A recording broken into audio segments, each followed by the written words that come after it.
ഇവിടെ എളുപ്പം വരണുണ്ടോ?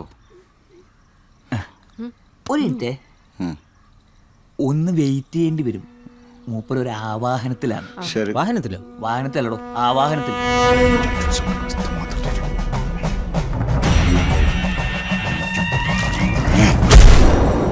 പണിക്കർ വിളിച്ച് കാര്യങ്ങളൊക്കെ പറഞ്ഞിരുന്നു. തിരുമേനി വരട്ടെ. പിന്നെ മൂപ്പർ വരുമ്പോ കാര്യങ്ങളെല്ലാം കൃത്യമായിട്ട് പറഞ്ഞോട്ടോ. 13 ആൾക്കാരുടെ കാര്യമില്ല പറഞ്ഞ. കണ്ട, സത്യം നിമിത്തം 13 20 തരും. ഈ അടുപ്പം കല്ല് ഞാനിരില്ലു, ഞാൻ ഒറ്റക്ക് ഉണ്ടാക്കേണ്ടതല്ല. ഒന്നല്ലോ. ബീഫ് കറി, മത്തിക്കറി, അയില മുളട്ട് എന്നാ വേണ്ട? എന്റെ സ്വാമി അതല്ല, വേറെ കറി 13 ആൾക്കാർ ആവാഹിക്കാൻ പറ്റില്ല. പണിക്കർ അയ്യോ, ആവോലി കറി ഇപ്പൊ ആവോലിയല്ല, പണിക്കർ വേണ്ടി വന്നതാണ്. ആവാഹനം നേരത്തെ വേണ്ടോ? പണിക്കര് പറഞ്ഞിനി റെഡിയാക്കാം. അതിപ്പം എത്രയാവുന്ന് ഒന്ന് പറയാം.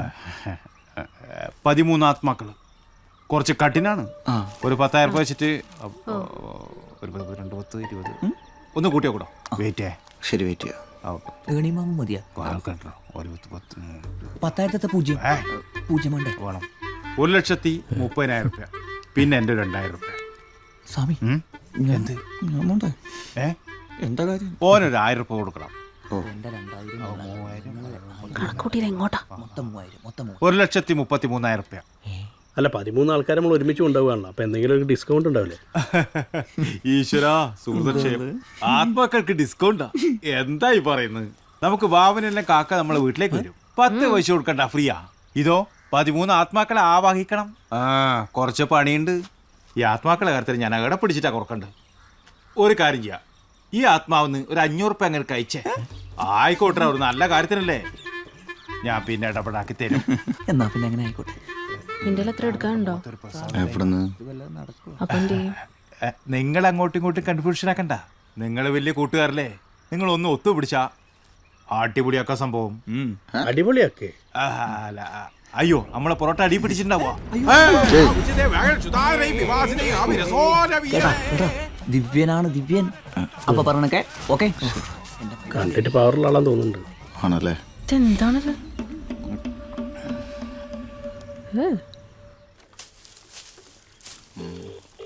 ഹലോ. ഹലോ മാമ, ഞാനാ. ആരാ? ദിനേശനാ. ദിനേശാ, എന്തല്ലേ വിശേഷം? അതെ, ഒരു കാര്യം പറയാൻ വിളിച്ചാണോ? ഡോക്ടറാ. അമ്മ ഈ ഇടയ്ക്ക് കാണാൻ പോയിരുന്നു. അപ്പൊ അതില് ചെറിയൊരു പ്രശ്നമുണ്ട്. എന്നാ പ്രശ്നം?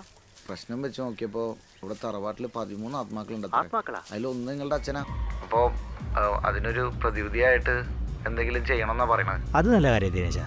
ജീവിച്ചിരിക്കും അച്ഛന് വേണ്ടി ഒന്നും ചെയ്യാൻ പറ്റിയിട്ടില്ല. നീ ചെയ്യ്. അതല്ല മാമ, ഈ 13 പേരെയും ഒരുമിച്ച് ആവാഹിക്കാനായിട്ട് 1.5 ലക്ഷം രൂപയുടെ ചെലവുണ്ട്. എന്റെ ഒന്നുമില്ല. മാമൻ എന്തെങ്കിലും ചെയ്യാൻ പറ്റുമോ?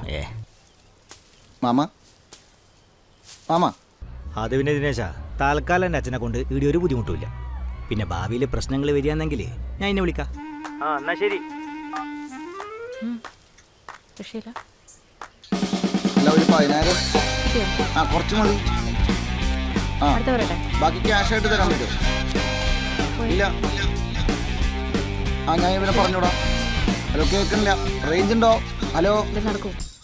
കാനഡയിലൊക്കെ ഒന്ന് പണിയെടുക്കുമ്പോ നിങ്ങൾ വിചാരിക്കും ഞാനൊക്കെ ഇവിടെ മല മറിക്കാന്ന്. രണ്ടറ്റം കൂട്ടുമുട്ടിക്കാൻ ഞാൻ പെടുന്ന പാടെ എനിക്കേ അറിയുള്ളൂ. നിങ്ങൾ അവിടുന്ന് മാറിയിട്ട് വേണം അതൊക്കെ ഒന്ന് പൊളിച്ചു വയ്ക്കാൻ.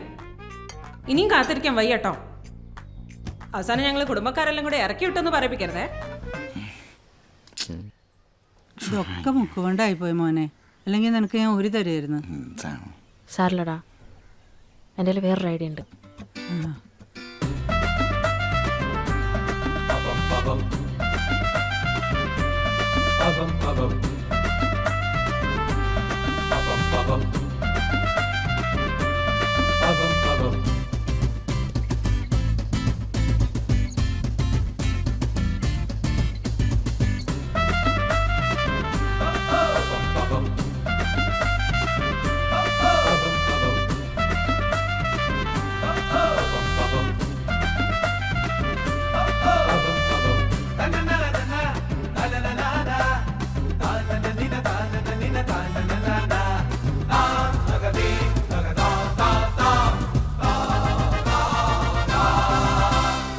സുബ്രഹ്മണ്യം പുതിയടത്ത്. സുബ്രഹ്മണ്യം 200 രൂപ.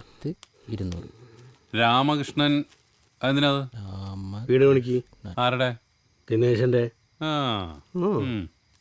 രാമകൃഷ്ണൻ തന്നെ ദിവസം 500. സന്ദീപ് എടാ നമ്മൾ വിചാരിച്ചത്ര എമൗണ്ട് എത്തിക്കാൻ പറ്റുമോ? നല്ല പടി കിടക്കുന്നുണ്ട് 3 പേര് കൂടെ. എല്ലാ പെട്ടിയും പൊട്ടിച്ചോ? ഒരു പെട്ടിയും കൂടെ പൊട്ടിക്കാണ്ട്. ഗ്രേനുണ്ടോ അവിടെ? സംശയമൊന്നുമില്ലല്ലോ. ആ സജീനൊന്ന് നോക്കിക്കോട്ടോ. ഇല്ല എന്റെ വായിന്ന് വല്ലതും വന്നു കഴിഞ്ഞാൽ പിന്നെ അത് 500 രൂപ ഇതാരാ?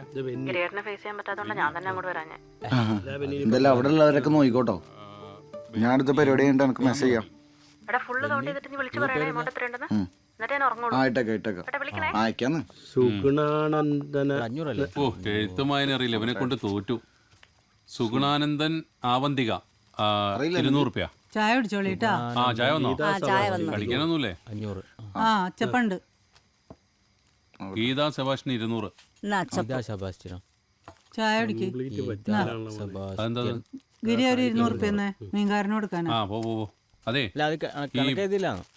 വീട് പണിക്ക് വേണ്ടി കുരുക്കല്യാണം നടത്തിയോണ്ട് എന്റെ ഹൗസ് വാമിങ്ങിന് 10 പൈസ കിട്ടുന്ന വിചാരിക്കണ്ട. തരാനുള്ളവരൊക്കെ തന്നിട്ടുണ്ട്. കുറെ പുതിയ ആൾക്കാരാ. എന്നെ എല്ലാരും പറ്റിക്കാണല്ലോ മോനെ. എന്താ കാര്യം? കാലിക്കവറ് ഉളുപ്പുണ്ടോ കേക്കെ? ഇനിയെങ്കിലും തീർത്തു കൊടുത്തൂടെ? തീർക്കണ്ടല്ലോ. കാശ് തീർക്കുന്ന കാര്യമല്ല, ഇവന്റെ വീട് പണി തീർക്കുന്ന കാര്യം പറഞ്ഞേ. പൈസ തരുമ്പോ വീട് പണിയും തീരും. ആ തീർന്നാ മതി. അടുത്ത എഴുതിക്കോ. ശിവദാസൻ തൈക്കണ്ടി 100 രൂപ.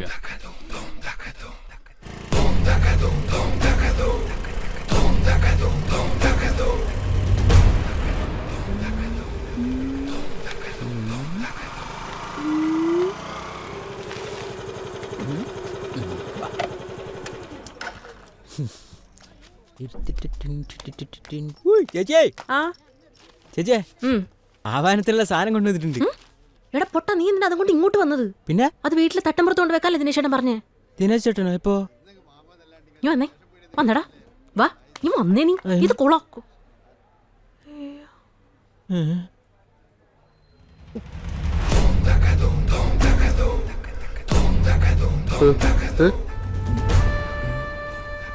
ആരും അറിയാണ്ട് ചെയ്താൽ കണ്ടുപിടിക്കില്ല എന്ന് കരുതിയ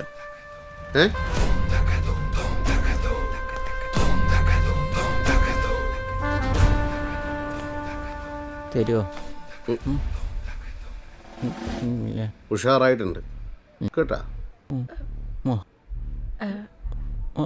പക്ഷേ ഇതിനടിയിൽ CPK ചിന്നമംഗലം എന്ന് എഴുതണം. നല്ല കേരളോത്സവത്തിന് കൊടുക്കുമ്പോ അത് നമ്മൾ കൊടുത്തത് മനസ്സിലാവുള്ളൂ. കറക്റ്റ് അല്ലേ? ഞാനും അതിപ്പോ ആലോചിക്കായിരുന്നു. അതെപ്പോ എന്നാ പെട്ടെന്ന് എഴുത് കേട്ടാ. ശരി. ലാൽ സലാം. ലാൽ സലാം.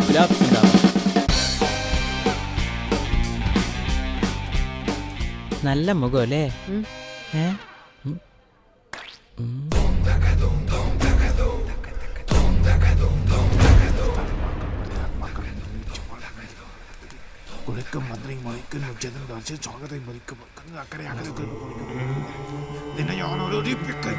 ദിനേശ തുടങ്ങിട്ടോ. പാട്ട് കുറച്ച് ഒച്ചത്തിൽ വെച്ചോ. ഇല്ല കട്ട് ചെയ്യുന്നില്ല.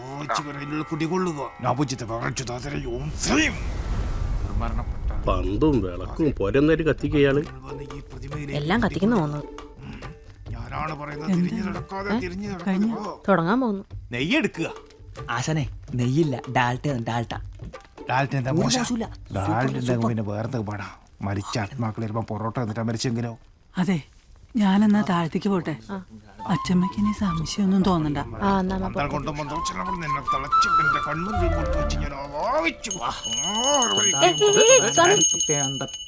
അടിക്കാണ്ട് ചെയ്യാൻ പറ്റുമോ? 2 പെഗടിച്ചിട്ട് കൈവറിച്ച് കളയും. അതല്ലെന്ന്, ഈ മണി അടിക്കാതിരിക്കാൻ പറ്റുമോ? ഇതൊരു പാർട്ടി ഗ്രാം ആയതുകൊണ്ടേ. അങ്ങനെ ചെയ്തോട്ടെ. മണി അടിച്ചിട്ടെങ്കിൽ അടിക്കാത്ത പൊറോട്ട പോലെ ആവും. കഴിക്കാൻ ഒരു സുഖം ഉണ്ടാവില്ല.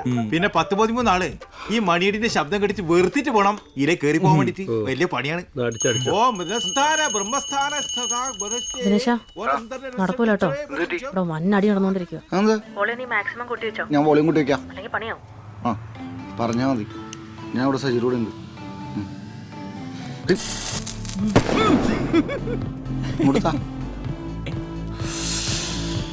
ടെൻഷൻ. അയ്യോ ദിനേശ എന്താ പരിപാടി?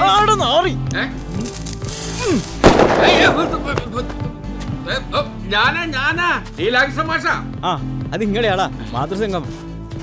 ഇയാള് മാഷ് ക്ലാസ്സിന് വരണ ആളെ പിടിച്ചിരുത്തണം വാ. എന്റെ കാലിന്റെ ഇടയിലാ പടക്കം പൊട്ടിക്കല്. എന്താ ദിനേശ ആകെ പുകമയം? ചെറിയമ്മ കൊതിന് വേണ്ടി അതെ അതെ ഞാൻ വിചാരിച്ചു വീടിന് തീ പിടിച്ചു. അച്ഛമ്മക്ക് എങ്ങനെയുണ്ട്? അച്ഛമ്മ കുഴപ്പമൊന്നുമില്ലല്ലോ. ഒന്ന് കേറി കണ്ടേക്കാം. കുറെ ഇല്ല അച്ഛമ്മേനെ കുളിപ്പിക്കാൻ കയറ്റിയിരിക്കാം. അതെ അതെ ഇപ്പൊ കേട്ടോ. ആ എന്നാ കുളി കുളിയായിട്ടല്ലേ? അല്ല കുളിപ്പിക്കാൻ കുറച്ച് സമയം എടുക്കും. അതെ മാഷിന് പിന്നെ വരാൻ പുക കണ്ടു കൊടുത്തൊരുങ്ങി ഇറങ്ങിയായിരിക്കും അല്ലേ? ഉമ്മക്കൊലസുവിന്റെ വീട്ടിലെ സ്റ്റഡി ക്ലാസ്സിന് പോയതാ.